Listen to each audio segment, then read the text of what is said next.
Belief in witchcraft is universal. It has both negative and positive responses. In a neutral sense, witchcraft is sorcery, the magical manipulation of forces by casting spells and conjuring or invoking spirits. It has been used by humankind since prehistoric times in an effort to control the environment and enhance daily life. Throughout history, witches have been feared because they were believed to be evil, in consort with the devil, and able to fly through the night on a broomstick and shapeshift into magical creatures. The same women who were sought after, healers, midwives, the wise women and crones, for help were the ones who were also feared for their knowledge. In truth, witches are in tune with nature and with themselves. They are men and women who are dark and light, day and night, healer and justice all in one.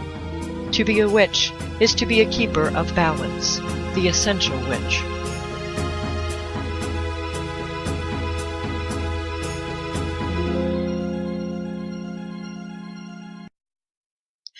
Good evening, everyone, and welcome to the Essential Witch. I am your host, Ravenwings, and tonight I have my very special guest with me. I have Rev Terrie Brookins with me. Thank the gods. Because the show that I had planned for you has become a learning experience for me. So I want everybody to get to learn, get a schooling of my own. So I want to share that with all of you. Do not put all your faith into one book if you're going to learn something. And I know better than to do this. And I kind of put my faith into one book. And come to find out from talking with Terry, my faith in that one book was a little over-exaggerated, and I shouldn't have had quite so much faith in one book. Because I'm trying to learn Hoodoo, and I thought the book that I was learning from, and I'm not going to mention a name because that's just wrong, I thought the book I was learning from was actually accurate, and it's not. So this is why Terry's here with us tonight, because we're going to ask her lots and lots of questions.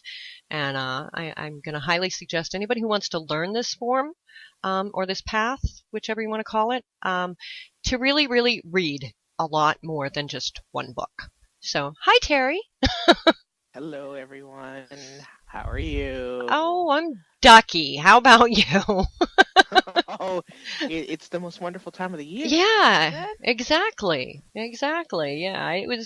it's something. I can tell you that much. It's going to be one of them days. It's like a Monday on a Thursday today. So, but yeah, we are going to talk a little bit about Hoodoo with you tonight. And I want you to kind of give us a little bit of like history, basic knowledge about Hoodoo, basically what Hoodoo is, if you could. That's both a complicated and very simple answer, as always. Mm-hmm. Hoodoo is a magic system that I would say got its early beginnings in the American Deep South during the time of slavery and oppression until this day. So you're looking at you're looking at a giant melting pot of different cultures that came together in one sort of concentrated area. So you're looking at the Gulf of Mexico. So you have people who are First Nations or Native Americans, Asians who were coming in from Japan and China. You're looking at Haitians who came up. You're looking at, of course, the slaves that came from all points of Africa. You're looking at the Celts who came across from Great Britain, who were basically sold into slavery.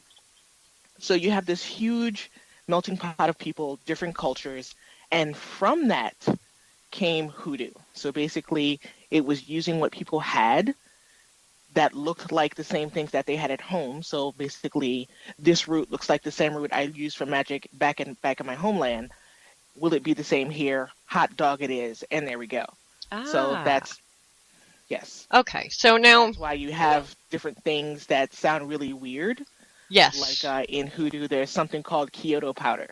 Mm-hmm. Why would you have something named after an ancient capital, Mm-hmm. New Orleans? What's the connection? It's because of the different cultures that were happening at the time. Now, hasn't some of it blended with forms of Christianity as well, and like with the saints and stuff from Santeria and stuff like that? That would be mostly voodoo. Okay. Now, you got to remember that Hoodoo, what we're talking about, Mm-hmm. is just the magic system. Okay. That's it. It is a system that anyone can use. It's very, very No matter what your path is, you could use hoodoo. yeah, It's no matter kind of what your like path being is. a witch. You don't have to be a Right. pagan to be a witch. That is correct. Okay. And basically, because the two names sort of rhyme, voodoo Mm-hmm. and hoodoo, most people think that they're related. Sort of. So it's like I said, it's both a complicated and simple answer. Mm-hmm.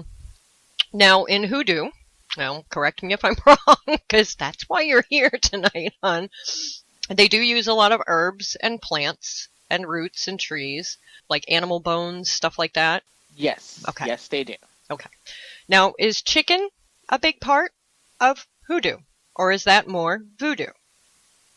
That would be voodoo depending on the path. Okay. So it could be voodoo, voodoo, any of the other ATRs, the African traditional religions, or any of those that came from Haiti. So you can use it. There Okay. are times where you can use animal parts in your practice as a hoodoo practitioner. However, it's up to you and your own quick point. Okay. Very understandable. That makes sense. Now, with hoodoo, being that it's a magical system, and I hate the way that I'm going to word this, but I don't know how to word this any other way. Is it a black or white type of magic? Is it a darker side of magic? Is it a lighter side of magic? What exactly is hoodoo magically? It's just magic. Okay. So, It is neither dark, it is neither light, it is just magic. okay. Basically, it's like, is this butter evil? I don't know. It's butter. Yeah, It can exactly. be used for good or evil. It doesn't matter. So Yeah, well, that's why I was trying to I'm like, how do I word this? I'm like, well, if you make, like, they say voodoo dolls, and I'm sure in hoodoo they make dolls as well. yeah, Okay. they sure do. So if you were making a hoodoo doll, not a voodoo doll, but a hoodoo doll, what would you make a hoodoo doll for? The same things you would make any puppet for, because Okay. it's simply puppet magic. Okay. With a different name. Okay. All right. But That's you what I also wanted have to check on. remember, just to clear up the whole pin thing. Yeah. Okay, it's not to kill people. It is to direct energy. Yeah. So let's say Raven Wings made a puppet for me or a voodoo doll for me, and I'm having trouble with my back. So basically, she would make it for me. She'd either put a little bit of my hair on it or stick my picture on it, and then she would take a pin and focus, her own energy, her own magic, and basically pin it right to my back, and that's where the magic would come in. Okay. So just That makes sense not because to kill anyone. you see them portrayed in movies and television and stuff as, I'm gonna have fun. I'm gonna make him, do this, that, and the other thing, with this pin, and it doesn't work that way. I'm gonna make myself Well, a voodoo doll and give myself a back rub because, my back hurts. You could, Yeah. you could do that. Sure, you could. Just remember that, you're working on an energetic level, Mm-hmm. and you might have some fun with that. So Yeah, no kidding, huh? That could be a really good time, depending. Anyway, moving off of that, so that would be very, very interesting. All right, so I know you practice hoodoo. I do. Okay. What are some of the most, well, no, I don't want to word it that way. What are the most common things you would do with hoodoo? Well, hoodoo is basically about control. Okay. It is about control of the world around you and how other people interact with you. So you have to remember that hoodoo was made by all those indigenous peoples who were basically uprooted from their own homes, Mm-hmm. and then forcibly brought here, or because of whatever was happening in their hometown, they couldn't stay there anymore. So this was the only place they could go. So basically, the hoodoo was made for people who wanted to control their environment. So let's say here I am, 18th century, early 19th century. I'm basically slavery is now abolished, but I'm still getting slack. If I want to get, my boss off my back from keeping me from working 15 to 25 hours extra every day, Mm-hmm. I would basically use a little bit of hoodoo to control him or control how I get another job. Okay. So it would be more of how do I put that kind of magic? It's more of a, I don't want to say controlling magic. It's more of a focus type of thing. You're very, very Yes. focused, and it's a lot of intent with this Yes. form of magic then. And you're right, it is a controlling magic. It is indeed. Basically, you want to control what's happening. You want to be in charge of all the energy that's working around the situation, and that's what you're doing. This isn't Okay. a sit back, relax, set it and forget it kind of spell thing. This is basically you are interacting energetically with the situations that are happening. Which would make sense. That would make absolute sense. Now, when you're doing this type of magic, would somebody who, let's say, practices Wicca have a problem with that? Being that it's kind of like self-based. It's you're doing something for yourself. And I mean, I know there are a lot of different paths out there, and I'm not trying to just pick on Wicca, which will say that, you should never do magic for yourself. It's not supposed to be for personal gain. But this is a form of magic for personal gain. See, I think all All magic is magic. personal gain, but, Exactly. All yeah. magic is for personal gain. You could sugarcoat it all you want. It doesn't work that way. Mm, Um, so if you're going to practice Wicca and you want to practice Hoodoo, you might have some problems because, like I said, a lot of the workings, the tricks, the mojo is for controlling things, controlling the outcome. And I find that many people get tripped up with trying to follow the threefold law, hmm or even The the rule of reed. reed. Yeah. Yeah. Yeah. Whereas in Hoodoo, it's I need this now. Get it done. Let's Yes. just do it now. We're not going to wait for the moon. I don't have time for Mercury to get out of retrograde. I need this fixed now. Yeah, most of us don't have time for Mercury to get out of retrograde because it seems like it's never out of retrograde anymore. It seems like it's Yeah, yeah. always there. It's like, Well, and right now we have five other planets that are in retrograde, so it's all a giant, you know what? So oh yes, oh yes. I've found that lately. Yes, indeed. So this is not a form of worship, so to speak. It's not a form of religion. correct. But do you work with deities or strictly with energies? Well, which answer will help you sleep better at night? The right one? Yeah, Considering I'm all sure. screwed up with this. Well, you can choose to work with deities or with energies as long as you are aware that, let's say, some deities aren't really receptive to this kind of magic. So yes, you can try to lay down a hoodoo trick. That's great. That's fine. That's wonderful. But if you're going to try to put in, a Greek pantheon name, you might have a problem. Because if you're going to throw Hera's name around with whatever you're doing, she hmm may not like it. Yeah. And then you just screw yourself up even more. In my experience, the reason why the saints and the angels are used so much is that within the Christian idea, the angels and the saints are there to help everyone, no matter the path. They don't care. If you call for help, they will answer you. The end. Which is similar to Santeria, isn't it? Don't they use a lot of the saints and the angels in Santeria? Yes, but in Santeria, it's more of a formalized path. Okay. Whereas in Santeria, if you're going to be doing these type of things, you should get initiated.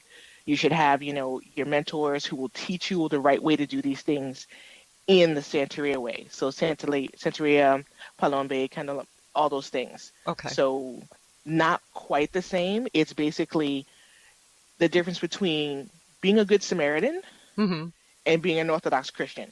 Okay.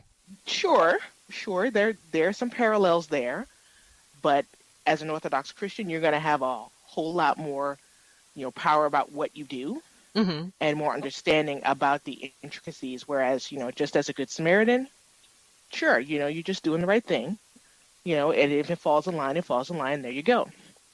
But with the angels and the saints, they're sort of, they just sort of go across all lines. They don't care. So if you call on them, they will answer you. Now, just for those people in the back, don't get cocky.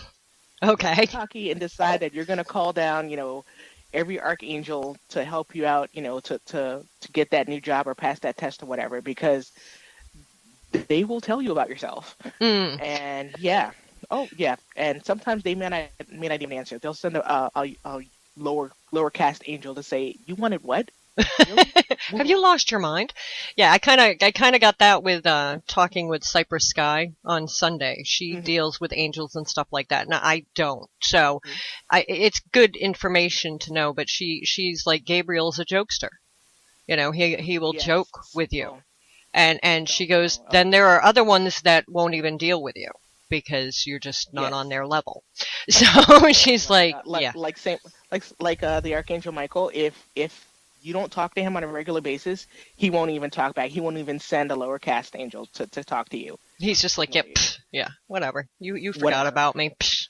I have bigger things to do right now. Yeah, Really, yeah. go away. So it's important to, when you're working with these deities, these spirits, and they are energy forms, Hmm. to form a relationship with them. Even if it's, "Hi, my name is Terry. Please don't smite me today." Yeah, right. Um, Please don't. I'm having a hey, bad enough day.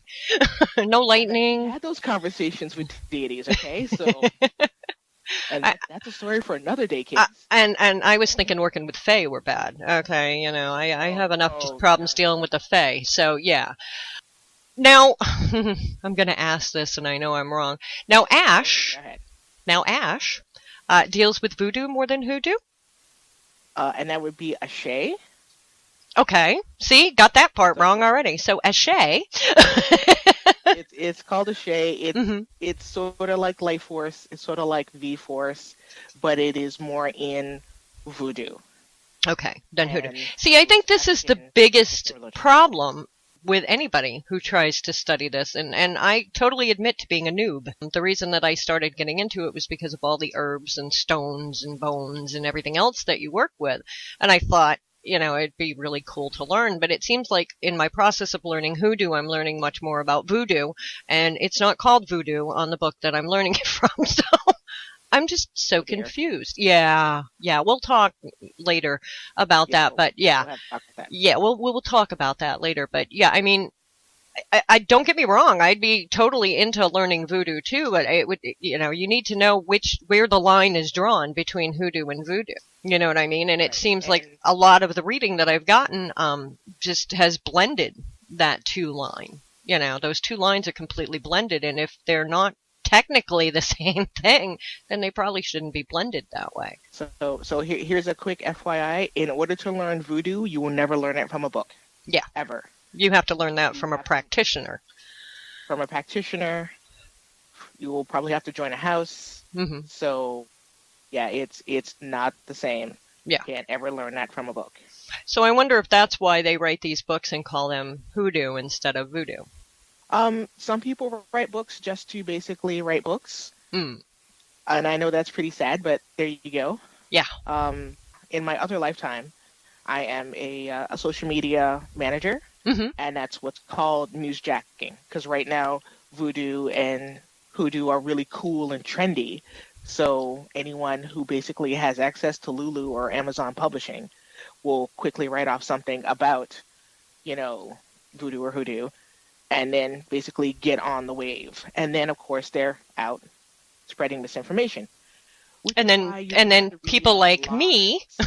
and then people like me who are a novice who have no clue, because I admit, I know some things, when it comes to herbs and stuff like that, and my actual path of earth magic, that I know, and my kitchen magic. The other things, not so much, but I love to learn.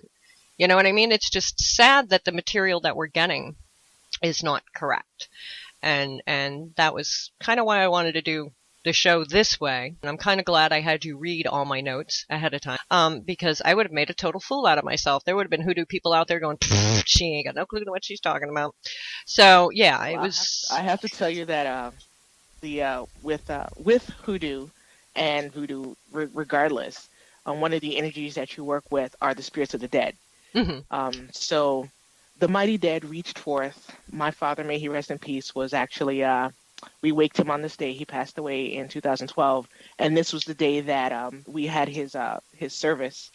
And he was an English teacher for about 35 years. He reached forth through time and through me and looked at your notes and say, yeah, she can't say this. Nope, she can't. Nope, nope, nope, nope, nope, nope, nope. Yeah, we just look. Thank you, Let me Dad. do it. I'm like, Dad, no, stop. Thank you, Dad. So Thank you. thanks, Thank Dad. you. Yes, yes. Thank Dad, because, you know, he must have faith in me then, because if he's telling you, don't let her do this. Don't. No, Well, that poor girl. and like you said before, it's just a matter of there are a lot of books out there. Most of them are not that great, Mm-hmm. but it's just that for myself, because I've been doing this for quite a few years, I have read a lot of books, and a lot of them are like, "Are you kidding me? What? Am I high? Is something high? I'm not sure." Did And then something change? Yeah. did something change? Yeah. And then you basically have to go out and actually talk to actual other people See, and that's, because and people like me who are in, you know, the wonderful state of Maine, you're not going to find hoodoo and voodoo practitioners up here. And if you do, they are highly closeted. So, yeah, you know, it's like trying to, I don't have the pagan community like a lot of places do. I know in the South, which is weird because that's the Bible Belt, they tend to have more pagan communities than up north does. I mean, we have Salem, Mass, but to be quite honest, I've gone there every weekend, just about. I would go there when I lived in Massachusetts, and it's become very commercial, you know. So there are only a few shops that I will actually even go into that are actually run by people who know what they're doing and not just on the hmm bandwagon of, oh, we're in Salem, Massachusetts, and we have a witch shop, and that's all that matters. We don't need to know what yeah, we don't need to know what we are selling. We just need to sell it, you know. And there are quite a few shops like that in there, but there are wonderful shops too. It's just they're hidden. Most of the really right, good shops right. are not right where you're going to find them. But, you And know, and it's even where sad. I am, yeah, and Yo. even where I am, Hmm. you still have to basically be very careful about who you talk to and how you approach them because most of the people who actually know what they're doing, they actually are testing you. They want to see if you are actually willing to do the work and slog it out and ask questions because a lot of hoodoo is oral tradition and personal gnosis. Hmm. And thank you, Miss Mary, for that name, for that term. It's personal gnosis. So it's how you do things. Like you won't ever find a hoodoo recipe for anything that is the same in any three books. It's Hmm. always going to be different because you have to work with what works for you. For myself, I use a lot of herbs. Hmm. I don't use animal parts. Animal parts, they don't work well for me. Because in my little Taurus heart, sometimes I am a pacifist and I don't really like hurting animals. Sometimes they're delicious when they're chicken, but there Yes. we go. But I don't use them in my magic. So anything that requires animal parts, I will not do. But that's my personal gnosis. I Hmm. have just as much success using my herbs and my stones and my oils. They're fine. So it all depends on what you want to learn and how you learn. And they're watching you. They're testing you. They want to know if you are actually going to find out that if you're going to read more than one book, if you're going to ask the questions, if you're going to hang around, the people who look like they know what they're doing and silently sit in the back taking notes. Yes, I do that.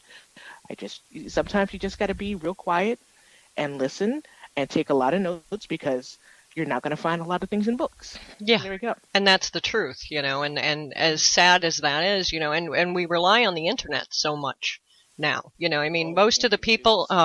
most of the people I know have, and I'm sorry, but I'm just totally against this, the whole Book of Shadows on the internet, having your Book of That's Shadows where on he the is. internet.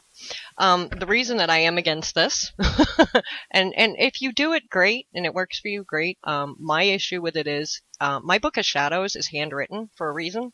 I put my energy into it when I write it. Plus, if I'm doing something, I'm old now, and I like to be able to have my Book of Shadows open to where if I'm doing something that I've even done 100 times and I can't remember one ingredient that I've done, it's there and it's in front of me and I Hmm. can read it. You know what I mean? And it just, I don't know. I'm just old school that way. And when it comes to taking notes, you should see the amount of notes I have. It's not on my computer. I have notebooks like all over the place from, taking notes. The stuff that I type up on my computer has already been handwritten once. So It's Mhm. like, and that's just what I do. And I used to be able to take the mental notes where you would remember things. But as I get Yeah, older, definitely. yeah, as I get older, hell, I write a list to take to the grocery store and I forget the list at home. So, or I forget to write something on the list. So I've learned that, and I have Post-it notes and sticky notes on my calendar and, because I can't remember everything. So I don't know. I'm a note taker too, so I like notes, and I'm going to be taking classes from Terrie. She just doesn't know it yet, so I'll be taking a lot of notes. So yeah, Terrie's going to be teaching me hoodoo. She just doesn't know it yet. Oh, lovely. More homework. Oh Hooray. yay! Hey, I'll help you with your aromatherapy. You help me with the hoodoo, and it'll work out great. I'm all for it. I'm good with that. Okay, That's that works. that beautiful exchange of energy. I'm all for it. Yeah, yeah, and I mean, I'm sure we'll both learn out of it too. So because Oh how yeah. could we not? Now here's a How question could for you you. not? You use herbs, you use oils. Hmm. Do you use stuff like coffin nails and graveyard dirt and, all the weird names that they always, come up with for these different things? I can. I haven't had an opportunity to use them Hmm. because it's basically like nuking things from space. You know, if you can use a machine gun, why would you want to nuke it from space? Yeah. So, but they are used. They are used well. Hmm. It's just more advanced things that are happening. So if you had well, I have coffin nails. I have no idea why, but I picked them up years ago and I still have them. What would you use coffin nails for in a hoodoo type of spell? In my experience, and of course, everyone else's mileage will vary. Hmm. In my experience, it is to basically put things in motion and keep them there. So basically, coffin nails are basically put in and they were expected to stay there forever because the person's dead, they're not going to get out, Hmm. right? Right. That would make So sense. basically, if I want to put myself permanently in a job where I'm making good money, I would basically put in a coffin nail. But don't Ah, forget, this is my personal yeah, notion. yeah. They But, may work differently for you or for someone else, they could have a completely different meaning. true. For someone else, it could mean that I am basically sealing your fate and I am driving the nail in. Yep. So if I want to control whatever someone else is doing and I say, yep, this guy's going to leave his wife, he's going to burn his house down, and then he's going to lose his dog. Coffin nail, bam, done. And he can't get out of it. Wow. So yeah, I mean, in Well, hoodoo, it's very specific. It's very it is. intentful. Yes, and it's all about what intent you have, and also much like in herb magic, much like in all folk magic, it's also about what do these things mean to you. So if it for me it means I'm going to set this intention, and once I do it, it's done. There is no getting out of it. The end. So for myself, I don't use coffin nails that much because I like a little freedom when I move around. And a little And bit of if a I get back myself door if you need it. Yeah, so if I get myself caught up in something that's a little bit too much for myself, I need to be able to move around and not literally kill myself and raise myself from the dead. Right. Would be bad. Yeah. Yeah, I've seen that movie. Not good. Not good. A couple of No, them. no. Yeah, Pet Cemetery and Oh, Practical Magic. Neither one of them turned out really well.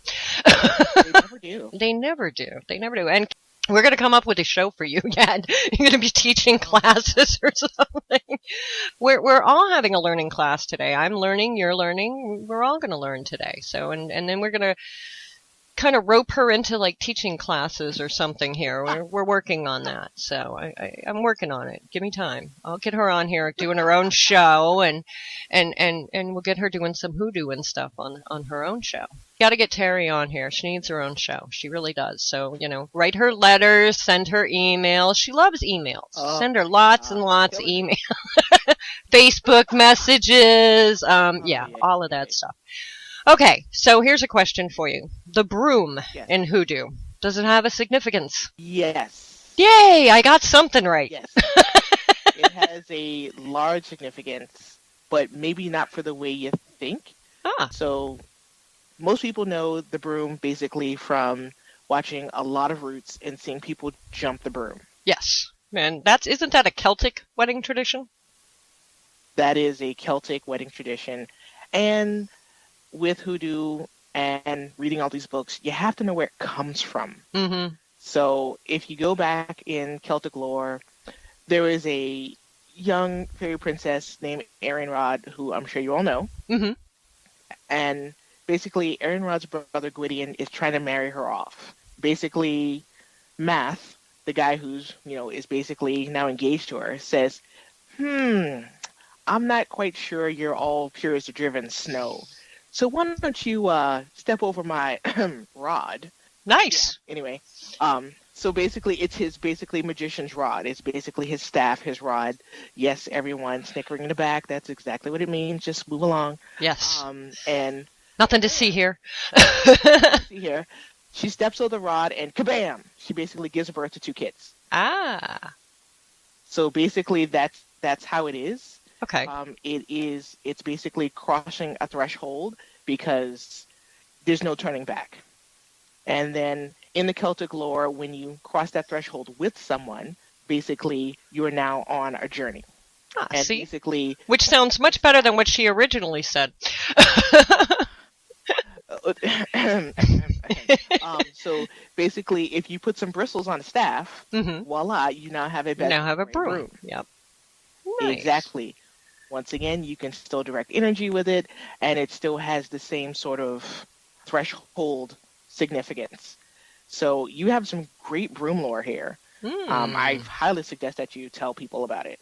Would that be, let's see, with the molasses and stuff? Well, yeah, I mean, the broom bristles can be anything that is a bristle. It could be sorghum, it could be any sort of branches, it could be pine, it could be anything that has sort of just bristles on it that will sweep things up. Oh, okay. Nice. Yeah, so all right. It doesn't have to be sorghum.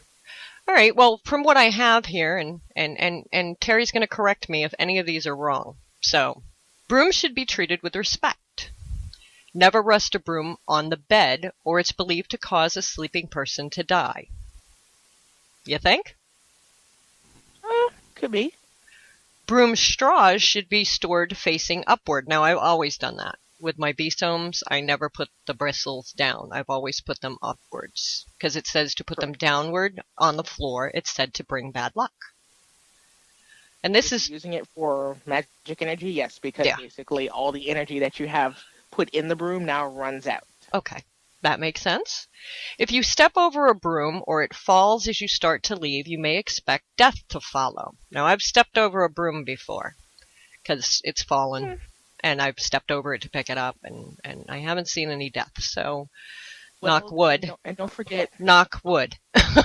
Don't forget, death is also it's a metaphor. Yeah, it's like the death card in the tarot. Or it's an analogy. Yeah. Something may come to an end and need to be started all over again. Yes, it could be just the end of a situation, not the end of a life. Right. So if you think of it that way, it'll make a lot of sense, and a few more things will start clicking like, oh yeah, once I stepped over that broom, this ended and it was really sad, and then something else began. So that's sort of what it means. Ah, okay. Carrying a broom inside the house is a sign that a death is coming to the family. How else are you supposed to bring a broom into the house? See? I can't fly. I would like to. I would really like to fly around on a broom because I think it would be a whole lot of fun. But I can't think of it. I can't think of any other way to bring it in. Let's see. If you go to look for a new home to purchase or rent, carry your broom under your arm or throw it through an open window so it enters before you. It's supposed to bring you luck. Well, it basically, if your broom is your staff and it carries all of your energy with it, if you put the broom in first, it now dispels all the other magics that's there. That would make sense. So basically, it's literally sweeping the way before you. It's clearing all the way before you. Well, that makes sense, because, I mean, I've used a besom to sweep away energy before, so that would make sense. Mm-hmm. If you sweep while you have company, you're sending bad luck towards your guests. It's a sign of bad manners and means you want your company to leave. Now, I've done the whole, if you've had somebody at your house and you don't want them to ever come back, to sweep the footprints out the door. I've done that one before. But I've never done it while they were there. Here, let me sweep you right out the door, okay? I'm not quite that bad. And if Kat's who I think she is, she'll tell you that if you're in my house, sometimes you're picking up the broom out of my hand and sweeping for me. So there we go. Sweeping after dark will bring sorrow, poverty, and bad luck. Now, I can honestly say I have swept after dark. I had 5 children in the house. So, needless to say, the only time I could sweep was when they were in bed. Yep. Now you know where this comes from, right? No. So if you're looking at sweeping after dark, Mm-hmm. who, in the great, crazy, interesting history that is the world, usually it's the servants that are sweeping, Yeah. right? Usually not the lady of the house. Nope. So if the servants are up at night and they're sweeping, they're doing something. Yep.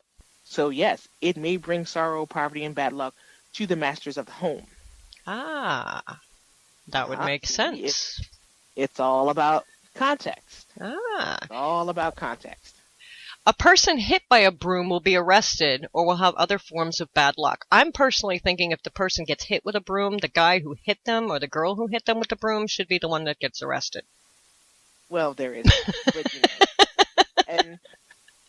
and if you want the context for that one, it's basically your broom is basically now charged with all of your energy. Hmm. If it hits someone accidentally, they now have a huge discharge, just like getting shocked. So yes, they're going to have this huge imbalance of energy in them, and yes, they're going to have some time trying to get all of that sorted out, so they may actually have bad luck. So in order to fix that, basically, if they get accidentally hit with a broom, that is a magical item, basically you help them balance their energy. Problem solved. There you go. A broom falling across a doorway means you are about to step into unfamiliar territory. If it accidentally falls, it's said it is best to walk backwards. So let's go back in time where we talked about Arian Rod stepping over that rod. Yeah, she should have stepped backwards. Well, it was unfamiliar territory. She didn't know what would happen. Mm-hmm. Apparently 2 kids later, she found out. Yeah. And she didn't know what would happen if she stepped over. So yes, it is unfamiliar territory because it is crossing another threshold. Which makes sense. Sweeping is never advised on a Monday or a Friday. Now this is good news for me because that means house cleaning can't happen on Monday and Friday. And bad luck will happen for a full year if you sweep on New Year's Day. Sometimes. I've seen a lot of interesting things about New Year's Day traditions. However, it's what you believe. Yeah. If you choose to believe that, then guess what's going to happen? Yep. It's kind of like walking under a ladder. All the superstitions, If a black cat crosses your path, it's probably because it's got some place to be. That's my version on it. If a black cat crosses my path, I consider myself lucky. So, Pet it.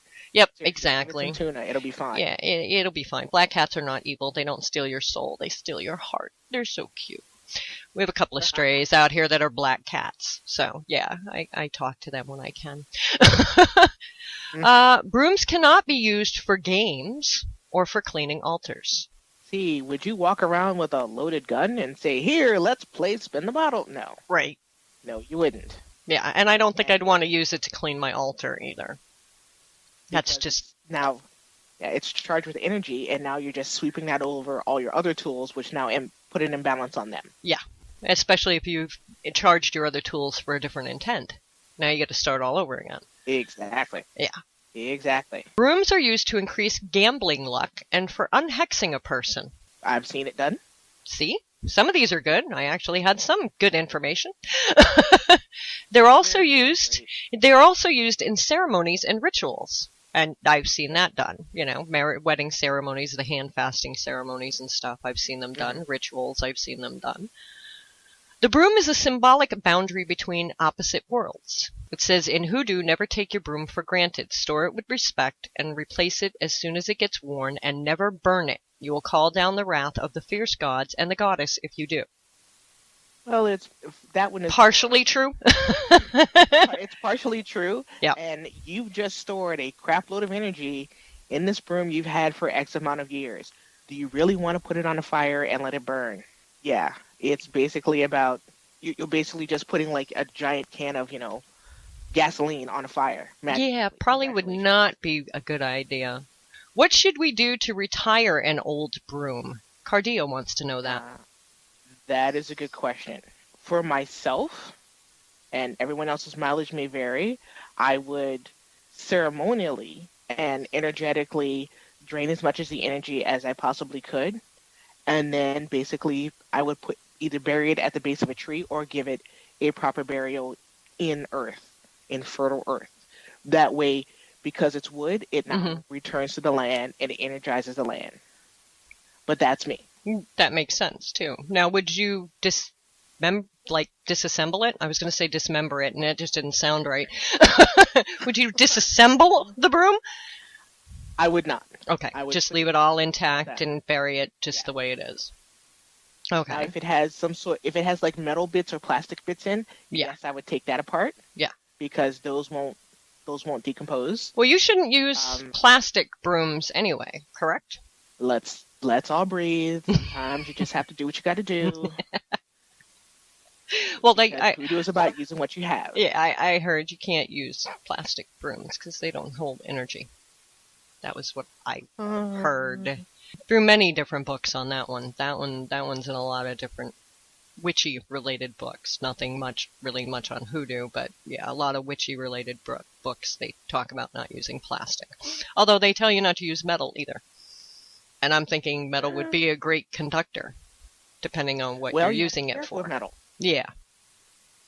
Because if you use copper, basically you've just given yourself a live wire because it conducts electricity and magic very, very well. Mm-hmm. Yeah, you have to practice a lot and know what you're doing. If you don't know what you're doing, yeah. Yeah. Now, with herbs, are there a lot of specific herbs that are used in hoodoo? Yes and no. They're the popular ones that you'll hear about. Mm-hmm. Like High John the Conqueror root, hyssop, St. John's wort, buckeyes, devil's shoestring, orris root. You'll hear a lot of those. Okay. But basically, if you have, every herb that's on the earth, you could use for hoodoo. It just depends on the intent and what the herb is for and the correspondence is there.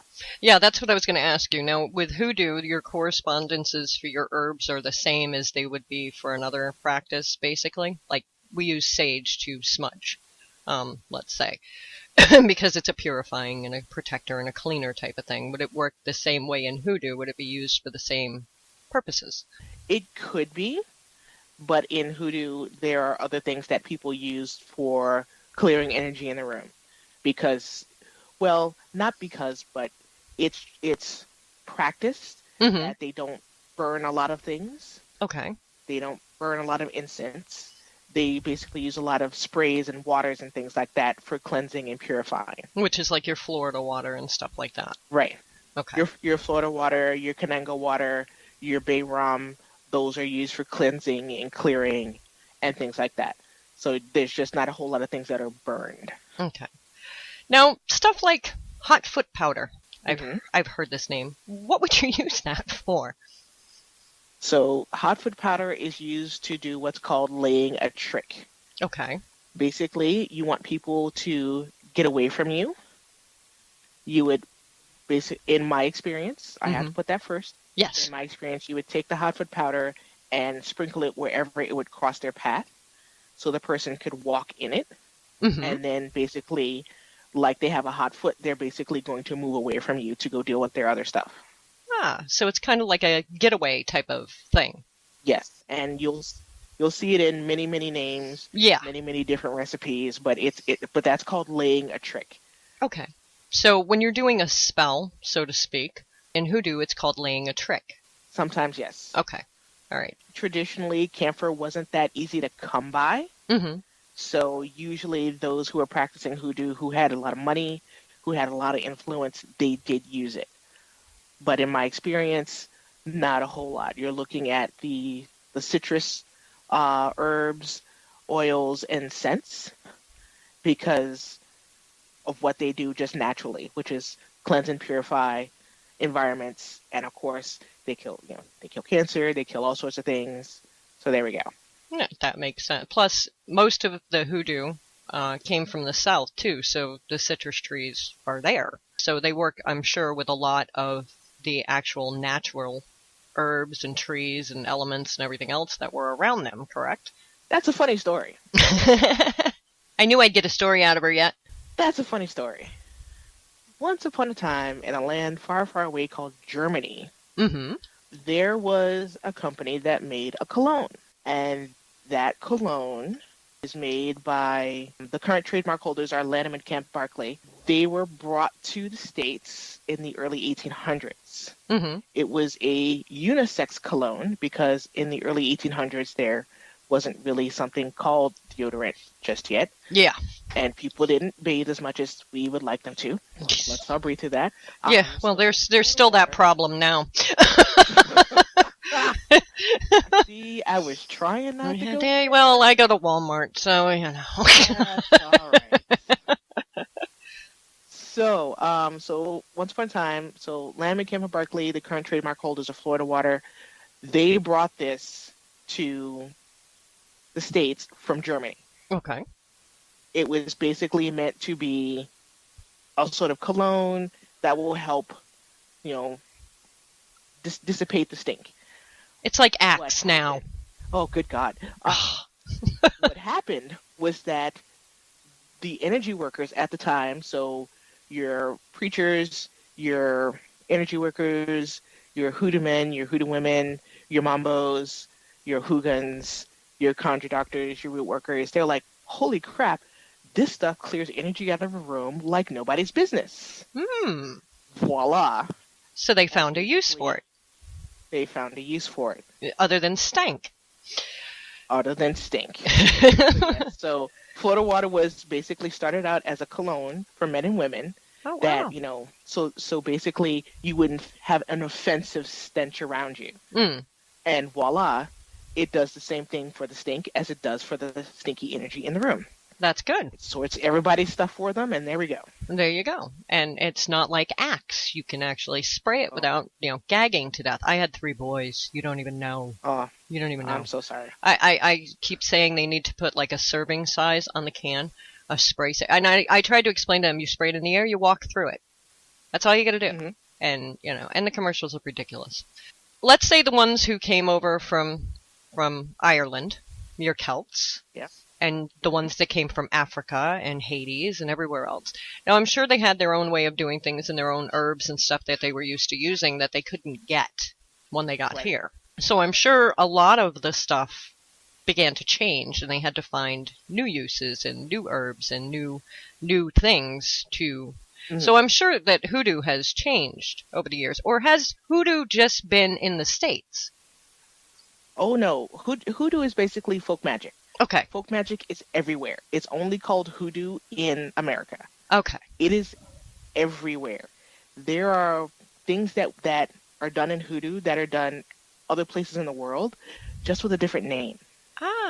See? So it is simply folk magic. So it's basically, the United States gave it this name. So it's folk magic though. It's the oldest form of magic then, because that's what folk magic is your older forms of magic that were handed down from generation to generation to generation. Right. Yeah. And don't forget that in hoodoo, since a lot of this is oral tradition, not a lot of things are written down. There are things that we do and herbs that we use that sometimes we don't even remember why we use it. We just know that it works. Yeah. You use this thing, and you say these 3 words together, and kabam, it's done. It's kind of like how I make dinner. That's how I make dinner. Oh, Roger will come in and go, what are you making? I don't know, but it'll be good when I'm done. I'm like, I just know what to put into it. And that's what it is. It's a lot of magic and a lot of everything, whether it's hoodoo or anything else, is you just trust your gut feeling. If you think that and that will go together and work for the intent that you want, try it. And that's why a lot of people's mileage will vary, and why you can't find any 3 hoodoo recipes that are the same, because it has to be what works for you. Yeah. And I totally agree with that, because that's the way any kind of path should be. It has to work for you. I want to thank everybody. Thank you so much, Terry, for coming in and talking with me and helping me straighten out my nightmare of a mess with hoodoo voodoo. No worries. Yeah, we will talk more, though, definitely. You asked me, and I gave you what I knew, because that's what you're supposed to do. And exactly. You'll be fine. All right. Keep asking questions. You'll be fine. All right. All right, everybody. Have a great night. Thanks for listening.